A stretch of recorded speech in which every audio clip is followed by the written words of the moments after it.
Welcome back to my channel. ഇന്നത്തെ video എന്താണെന്ന് വെച്ചാൽ ഞാൻ പെട്ടെന്ന് പറയാം. എനിക്കിത് പെട്ടെന്നൊരു ഓട്ടം കിട്ടിയെന്ന് വെച്ചാൽ നമ്മുടെ ഡെലിവറി ഇല്ല, നമ്മൾ സാധനങ്ങൾ ആമസോൺ ഫ്ലിപ്കാർട്ട് പോലെ സാധനങ്ങൾ ജസ്റ്റ് ഒന്ന് കൊണ്ടുപോയി കൊടുക്കാൻ വേണ്ടി അവിടുത്തെ വണ്ടി കേടാവുമോ എന്തോ പറ്റിയെന്നാണ് പറഞ്ഞത്. അപ്പം അവിടുത്തെ മറ്റേ അതിൻ്റെ ഓഫീസിൻ്റെ മാനേജർ എൻ്റെ ഫ്രണ്ടാണ്. അപ്പോൾ പുള്ളി വിളിച്ച് ഒന്ന് വരാമോ എന്ന് ചോദിച്ചു. അപ്പോൾ ഞാനിന്ന് ജസ്റ്റ് അതിൻ്റെ ഒരു ഓട്ടം കാര്യങ്ങളൊക്കെ പോവാണ്. ഇപ്പോൾ സമയം എത്ര മണിയായി? സമയം 8:43 9 മണിക്കുള്ളിൽ തലവപ്പമ്പി എത്തണം. അതായത് ഒരു 13 കിലോമീറ്റർ ഓടിയെത്തും തോന്നുന്നില്ല. എങ്ങനെ വന്നാലും 9:15 നമുക്ക് നോക്കാം. അപ്പോൾ ഇന്നത്തെ വീഡിയോ എന്താണെന്ന് വെച്ച് കഴിഞ്ഞാൽ ഈ സാധനങ്ങളൊക്കെ കൊണ്ടുപോയി കൊടുക്കുന്ന കുഞ്ഞൊരു വീഡിയോയും കാര്യങ്ങളൊക്കെയാണ് ഞാൻ നിങ്ങളുടെ ഷെയർ ചെയ്യാൻ പോകുന്നത്. അപ്പോൾ നമുക്ക് നേരെ വീഡിയോയിലേക്ക് പോകാം. അപ്പോൾ ഇതേ നമ്മൾ ഡീസൽ എത്ര അടിച്ചത്? 446.94 രൂപയ്ക്കാണ് ഡീസൽ അടിച്ചത്. ഫുൾ ടാങ്കായി. അപ്പോൾ ഇനി നമുക്ക് നേരെ ലൊക്കേഷനിലേക്ക് പോകാം. നമുക്ക് ലൊക്കേഷൻ ഇടാം. ലൊക്കേഷൻ ഇതായിട്ട് നമ്മുടെ ഓഫീസ് വരുന്നത്. നമ്മൾ സാധനം എടുക്കാൻ വേണ്ടി വന്ന ഈ ഓഫീസിലാണ്. കാരണം ഡൽഹി വരെയുടെ ഓഫീസ് വരുന്നത്. അപ്പോൾ വണ്ടിയും കാര്യങ്ങളോട് സെറ്റ് ചെയ്തിട്ടുണ്ട്. ഇത് തലപ്പമ്പ് ടൗണിൽ തന്നെ കേട്ടോ. ഇതിപ്പം അവിടെ നിന്ന് വരുമ്പം അവിടെ തലപ്പമ്പ് ടൗണ്, അവിടെ നിന്ന് ഇങ്ങോട്ട് വരുമ്പോൾ 1 കിലോമീറ്റർ ഇല്ല, അത്രയും ദൂരമുള്ളൂ. അപ്പോൾ നമുക്ക് ആ സാധനങ്ങളൊക്കെ കറക്റ്റായിട്ട് പുള്ളി ഏത് വഴിക്കാണ് പോകേണ്ടത്, ഏത് റൂട്ടാണ്, ആ കസ്റ്റമർ അവിടെ ഉണ്ടോ എന്ന് കാര്യങ്ങളൊക്കെ വിളിച്ച് ചോദിച്ച് സെറ്റ് ചെയ്യുകയാണ്. അത് കഴിഞ്ഞിട്ടാണ് നമ്മുടെ വണ്ടിയിൽ ലോഡ് കയറ്റുന്നത്. അപ്പോൾ ഈ നമ്മൾ ഓൾറെഡി വണ്ടിയിൽ സാധനമൊക്കെ ലോഡ് ചെയ്തിട്ടുണ്ട് കേട്ടോ. അപ്പോൾ ഓരോ റൂട്ടിലേക്കുള്ള സാധനം എടുത്തിട്ടുണ്ട്. അപ്പം നമ്മുടെ അവിടുത്തെ സ്റ്റാഫ് ജസ്റ്റ് സാധനം കൊടുക്കാൻ വേണ്ടി അവരെ കൊണ്ട് ഡെലിവറി ചെയ്യുന്നു. എന്നിട്ട് വരും. അങ്ങനെ ഓരോ സ്ഥലത്തും നിർത്തണം. കുറച്ച് പോസ്റ്റാണ്, പക്ഷെ എന്നാലും കുഴപ്പമില്ല. നമുക്ക് സ്റ്റാൻഡിൽ കിടന്ന് വണ്ടി തള്ളുന്നേക്കാളും ഭേദമാണ്. ഇതുപോലത്തെ ചെറിയ ഓട്ടങ്ങളൊക്കെ പിടിക്കുകയാണെങ്കിൽ അടിപൊളി. ഇങ്ങനെ വന്നാലും വലിയ വെയിറ്റ് ഉള്ള സാധനങ്ങളൊന്നും അല്ല കേട്ടോ. വലിയ വെയിറ്റ് ഒന്നും ഇല്ലാത്ത ചെറിയ സാധനങ്ങളെ എന്നാ പറയുക, ഈ ഡെലിവറിക്കകത്ത് വരുന്ന പാഴ്സൽ എന്ന് പറഞ്ഞു കഴിഞ്ഞാൽ ചില ഫ്ലിപ്കാർട്ടിൻ്റെ സാധനങ്ങൾ കാണും, ആമസോണിൻ്റെ കാണുമെന്ന് സംശയമാണ്. ആമസോണിൻ്റെ ഉണ്ട് കേട്ടോ, ആമസോണിൻ്റെ ഉണ്ട് ചിലതൊക്കെ. പിന്നെ നമ്മൾ അല്ലറിഞ്ഞിരുന്ന എല്ലാ ഇതും ഡെലിവറിയിലാണ് വരുന്നത്. അപ്പം അത്യാവശ്യം നല്ല ഓർഡറും കാര്യങ്ങളൊക്കെ ഇവർക്ക് ഉണ്ട് കേട്ടോ.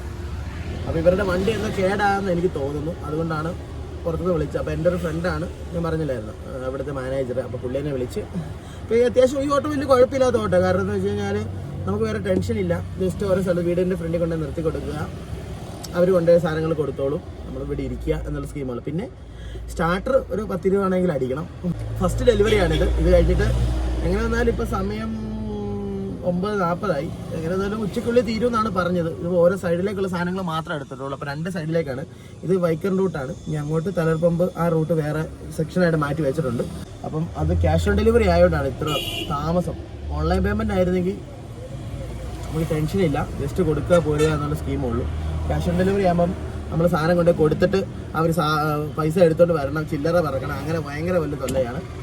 അപ്പം എറണാകുളം സൈഡിലേക്ക് വന്ന് മിക്ക ആമസോണ്, ഫ്ലിപ്കാർട്ട് ചില ഈ ഫ്ലിപ്കാർട്ടിന് മിക്ക എറണാകുളം സൈഡിലേക്കും ക്യാഷ് ഓൺ ഡെലിവറി ഇല്ല.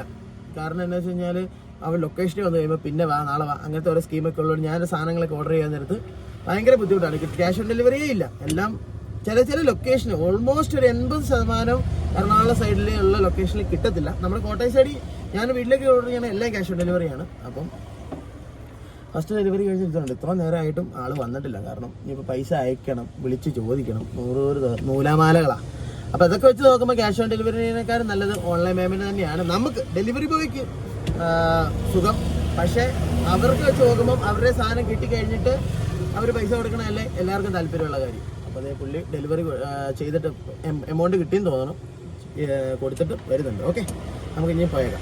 അപ്പോൾ ഗൈസ്, എന്നെ വിളിക്കാനുള്ള കാരണം എന്താണെന്ന് വെച്ച് കഴിഞ്ഞാൽ ഇവർക്ക് സത്യം പറഞ്ഞാൽ വലിയ വണ്ടി കാര്യങ്ങളൊന്നും ഇല്ല. ഇവർ സത്യം പറഞ്ഞാൽ ബൈക്കിലാണ് എല്ലാവരും ഡെലിവറി ചെയ്യുന്നത്. അപ്പം വലിയ സാധനങ്ങൾ ഇപ്പോൾ ക്രിസ്മസ് ഒക്കെ ആയതുകൊണ്ട് വലിയ സാധനങ്ങൾ വരുമ്പോൾ ഇവരെല്ലാവരും കൂട്ടി വെച്ചിട്ട് ഒരു 2 ദിവസത്തെ പാക്കറ്റ് കൂട്ടി വെച്ചിട്ട് ഓട്ടോ വിളിച്ചാണ് ഇവർ കൊണ്ടുപോകുന്നത്. കാരണം ഇവർക്ക് വലിയ വണ്ടി ചെറിയ പാക്കറ്റ് ബൈക്കൊക്കെ കൊണ്ടുപോകുന്നുള്ളൂ. വലിയ പാക്കറ്റ് വരുമ്പോൾ മാത്രമാണ് ഇവർ വലിയ വണ്ടി വിളിക്കത്തുള്ളൂ. അപ്പോൾ എൻ്റെ ഫ്രണ്ട് ആയതുകൊണ്ട് എന്നെ വിളിച്ചു. എന്ന് വെച്ച് കഴിഞ്ഞാൽ ഇപ്പോൾ എല്ലാവരും ഓൺലൈനിലാണ്. കാരണം ഇപ്പോൾ ഒരു ഡയപ്പർ വലിയ പാക്കറ്റ് 3 എണ്ണമാണ് കൊണ്ടുപോയത്. പിന്നെ ക്രിസ്മസ് ട്രീ, പുൽക്കൂട്, അങ്ങനെ ഒരുപാട് സാധനമുണ്ട്. കാരണം ഇപ്പോൾ എല്ലാവരും ഓൺലൈനിലാണ്. അപ്പോൾ കേസ് ഞാനൊരു സൂത്രം കാണിച്ചു തരാവേ. ഓട്ടോ കയറി പോണ ഒരു വഴിയേ, അവരുടെ വീട്ടിലേക്കുള്ള വഴി, അവർ ഡെലിവറിക്ക് അകത്തേക്ക് കയറി ചെല്ലാൻ പറഞ്ഞു. ആ കയറി ചെല്ലാൻ പറഞ്ഞ വഴി ഞാൻ കാണിച്ചു തരാവേ. ഓട്ടോയ്ക്ക് നോക്കി, കുട്ടക്കൂട് പോലത്തെ വഴി. ഇങ്ങോട്ട് നോക്കി, ഈ വഴി നമ്മൾ എങ്ങനെ കയറി പോകാനത്? അങ്ങോട്ട് മൊത്തവും ചെളിയും,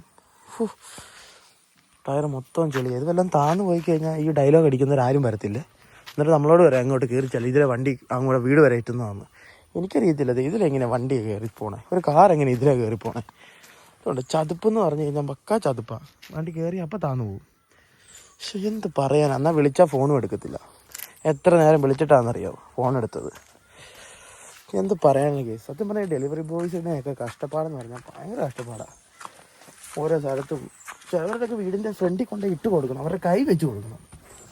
പക്ഷെ പറയാനാണോ, ഞാൻ ഒരു ദിവസം വന്നപ്പോൾ തന്നെ എനിക്ക് ഇത്ര ദേഷ്യം വന്നു. എന്നുവെച്ചാൽ വിളിച്ചാൽ ഫോൺ എടുക്കുക, ഓക്കെ, അതൊരു മര്യാദ. ഇത് വിളിച്ചിട്ട് ഫോൺ എടുക്കത്തൊന്നുമില്ല. ഇവിടെ വന്ന് എത്ര നേരമാണെന്നറിയാം വഴി തപ്പി നടക്കാൻ തുടങ്ങിയിട്ട്. വിട്ടുപോയി. ഞാനും അടുത്തുപോയി, പുള്ളിയും അടുത്തുപോയി. ഏകദേശം ഒരു 10-20 കിലോമീറ്ററോളം അടുത്ത് ഞാൻ 20-25 കിലോമീറ്ററോളം അടുത്ത് ഓടിയിട്ടുണ്ട്. അപ്പോൾ എനിക്ക് അവർ ചാർജ് തരാമെന്ന് പറഞ്ഞത് കിലോമീറ്ററിന് 15 രൂപ വെച്ച് തരാമെന്നാണ് പറഞ്ഞത്. എങ്ങനെയാണെന്ന് അറിയത്തില്ല, നമുക്ക് ഏകാലം നോക്കാം.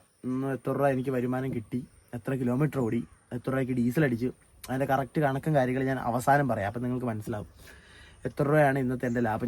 ഇപ്പോൾ സമയം 1:28, നല്ല ടയേർഡായി. പറയുമ്പോൾ ഇച്ചിരി ഉള്ളു. അയ്യോ, അടുത്ത് ഒന്നും കഴിച്ചില്ല. നാരങ്ങളെ കുടിക്കാനാന്നൊക്കെ പറഞ്ഞ് പോയതാണ്, പക്ഷെ നടന്നില്ല. അപ്പോൾ അവിടെ ഈ ഏരിയയിലൊന്നും കടയൊന്നും ഇല്ലായിരുന്നു. കുറേ തപ്പി. ഇപ്പം എത്ര 3 പാക്കറ്റോടെ ഉണ്ടോ, അതോടെ കഴിച്ചിട്ട് വേണം. പക്ഷേ അതോടെ കൊടുത്തിട്ട് വേണം ഫുഡ് എന്തെങ്കിലും കഴിക്കാൻ. നല്ല ടയേർഡാണ്. കാണുമ്പോൾ മിസ്സായാലും 10-20 പാക്കറ്റേ ഉള്ളൂ, പക്ഷേ കൊടുത്തു വരും. ചിലവർക്കൊക്കെ ഗിഫ്റ്റായിട്ട് അയക്കണ സാധനം പേയ്മെൻറ്റ് തന്നെ വിളിക്കണം, ഫോൺ എടുക്കണം. അയ്യോ, എത്ര പാക്കറ്റ് കൊടുത്തെന്ന് നമുക്ക് ആ ബ്രോയോട് ചോദിക്കുമ്പോൾ അറിയാം. എത്ര നേരം കൊണ്ട് കഞ്ഞി വന്ന് കറിയോടെ വരണം. നമ്മളങ്ങനെ കഞ്ഞിയുടെയും കാര്യങ്ങളൊക്കെ കഴിഞ്ഞ് ഇവിടെ കഞ്ഞി കിട്ടും. 50 രൂപയ്ക്ക് കഞ്ഞിയും കാര്യങ്ങളും കിട്ടും. അപ്പം ഇനി നമ്മൾ നേരെ 10 മിനിറ്റ് റെസ്റ്റ് എടുത്തിട്ട് പിന്നെ പാക്കറ്റ് എടുത്തിട്ട് നേരെ പോവാണ്. അപ്പോൾ ഈ സകലം നമ്മൾ കഞ്ഞിയുടെയും കാര്യങ്ങളൊക്കെ കഴിഞ്ഞ് അയ്യോ നല്ല ടയേർഡാട്ടോ. 50 രൂപയ്ക്ക് കഞ്ഞി കുടിച്ചു. ഇനി ഒരു 2 മിനിറ്റായി. നമുക്കൊരു 2:30 ആകുമ്പോഴത്തേനും പതി ഇറങ്ങാമെന്നുള്ള സ്കീമിലാണ്. കുറച്ച് റെസ്റ്റ് എടുത്തിട്ടെ. അപ്പം 2:30 ആകുമ്പോൾ കുറച്ച് പാക്കറ്റോടെ, ഇനി ഒരു 10-12 പാക്കറ്റോടെ ഉണ്ടെന്നാണ് തോന്നുന്നത്. അപ്പം അത് കൊടുക്കാം, ലോഡ് ചെയ്യണം. കുറച്ച് റെസ്റ്റ് എടുത്തിട്ട് നമുക്ക് ലോഡ് ചെയ്യാം. പേയ്മെൻറ്റും കാര്യങ്ങളൊക്കെ ഞാൻ വീട്ടിൽ എത്തിയപ്പോൾ തന്നെ കിട്ടി. കൊള്ളാം, അത്യാവശ്യം കുഴപ്പമില്ലാത്ത ഓട്ടമാണ്. പിന്നെ ഈ ഒരു ഡെലിവറിയുടെ ഓട്ടത്തിന് ഒരു പ്രശ്നം വെച്ചാൽ വണ്ടിയുടെ സ്റ്റാർട്ടർ പെട്ടെന്ന് പോകും. കാരണം എന്ന് വെച്ചാൽ നമ്മൾ ഓരോ വീടിൻ്റെ ഫ്രണ്ട് ചെല്ലുമ്പോൾ ഒന്നെങ്കിൽ ഓഫ് ചെയ്യണം, അല്ലെങ്കിൽ ഹാൻഡ് ബ്രേക്ക് ഇട്ട് വണ്ടി ന്യൂട്രാക്കി വണ്ടി സ്റ്റാർട്ടിങ്ങിൽ ഇട്ടാൽ മതി. പക്ഷേ മിക്ക സ്ഥലത്ത് ഓഫ് ചെയ്യണം, കാരണം കുറച്ച് സ്ഥലത്തൊക്കെ കയറി പോകണം. അങ്ങനത്തെ പിന്നെ പ്രശ്നമാണ്. പിന്നെ ഒരു റിസ്ക് ഉണ്ട്. നമ്മൾ വഴിയിലൊക്കെ വണ്ടി ഇട്ടിട്ട് പോകുമ്പം ആരെങ്കിലും ഇതിൻ്റെ അകത്തുനിന്ന് സാധനം അടിച്ചിട്ട് പോയാൽ പണി വാളും. അത് വേറെ റിസ്ക്കാണ്. പക്ഷേ കുഴപ്പമില്ല, നമുക്ക് ഡെയിലി ഒരു ഇൻകം ഉറപ്പായിട്ടും കിട്ടും. ഡെയിലി ഓട്ടോ ഉണ്ടെങ്കിൽ, അതായത് ഡെയിലി നമ്മൾ ഇങ്ങനെ വർക്ക് ചെയ്യുന്നവർക്കാണെങ്കിൽ അടിപൊളിയാണ്. അപ്പോൾ ഓവറായിട്ടുള്ള പാക്കറ്റും കാര്യങ്ങളും ആ ബ്രാഞ്ചിൽ വരുന്നില്ലാത്തതുകൊണ്ടാണ് അവർക്ക് വേറെ സ്പെഷ്യലായിട്ട് വലിയ വണ്ടിയും കാര്യങ്ങളൊന്നും ഇല്ലാത്തത്. എല്ലാവരും ബൈക്കിൽ തന്നെയാണ് പോകുന്നത്. പിന്നെ വലിയ കൊറിയറിൻ്റെ പാക്കറ്റൊക്കെ വന്നു കഴിഞ്ഞാൽ മാത്രം ഇതുപോലെ എല്ലാ വലിയ പാക്കറ്റും കൂട്ടി വെച്ചിട്ട് ഒരു ഓട്ടോ വിളിച്ച് എല്ലായിടത്തും കൊണ്ട് കൊടുക്കുകയാണ് ചെയ്യുന്നത്. അപ്പോൾ അത്യാവശ്യം കുഴപ്പമില്ല. 10,500 രൂപ എങ്ങനെ വന്നാലും കിട്ടി, കുഴപ്പമില്ല, ഓക്കെ. പക്ഷേ എന്ന് വെച്ചാൽ വണ്ടി കുറച്ച് അലയും. സാധാ ഓട്ടം പോകണമല്ല. വണ്ടി ഫുൾ ടൈം രാവിലെ 9 മണി കയറിയിട്ട് പിന്നെ വണ്ടി നിർത്തിയത് ഉച്ചയ്ക്കാണ്. പിന്നെ ഉച്ചയ്ക്ക് ഫുഡ് കഴിച്ച് കഴിഞ്ഞ് സ്റ്റാർട്ട് ചെയ്ത് പിന്നെ നിർത്തിയത് 6:30 കഴിഞ്ഞപ്പോഴാണ്. ഫുൾ ടൈം സ്റ്റാർട്ടിങ് ഇടയ്ക്ക് നിർത്തും. എന്ന് വെച്ചാൽ ഞാൻ പറഞ്ഞാൽ ഇടയ്ക്ക് നിർത്തി സ്റ്റാർട്ടാകും, അല്ലാതെ കണ്ടിന്യൂസ് ആയിട്ട് ഇങ്ങനെ പോകുന്നതുകൊണ്ടേ. അപ്പം ആ ഒരു പ്രശ്നമുള്ളൂ, അല്ലാതെ വേറെ പ്രശ്നമാണ്. പിന്നെ നമ്മൾ മടുക്കും. കാരണം ഏറ്റവും കൂടുതൽ മടുക്കുന്ന കസ്റ്റമർ നമ്മൾ അവിടെ ചെന്ന് വിളിച്ച് കഴിഞ്ഞാൽ ഇവർ എടുക്കത്തില്ല ഫോൺ. അങ്ങനെ പല പ്രശ്നമുണ്ട്. പക്ഷെ എന്നാലും ഓക്കെയാണ്. ഓക്കെ, അപ്പോൾ ഇന്നത്തെ എൻ്റെ ഈ ചെറിയ എന്താ പറയുക ഡൽഹി വരിയോടൊപ്പം ഉള്ള ഡേ ഇൻ മൈ ലൈഫ് വീഡിയോയും കാര്യങ്ങളും എല്ലാവർക്കും ഇഷ്ടപ്പെടുന്നു പ്രതീക്ഷിക്കുന്നു. ഇഷ്ടപ്പെട്ട ലൈക്ക് ചെയ്യുക, ഷെയർ ചെയ്യുക, മാക്സിമം സപ്പോർട്ട് ചെയ്യുക. അപ്പോൾ നമുക്ക് മറ്റൊരു അടിപൊളി കിണ്ണം കാച്ചി കിടുക്കാച്ചി വീഡിയോ കാണാം. ബൈ.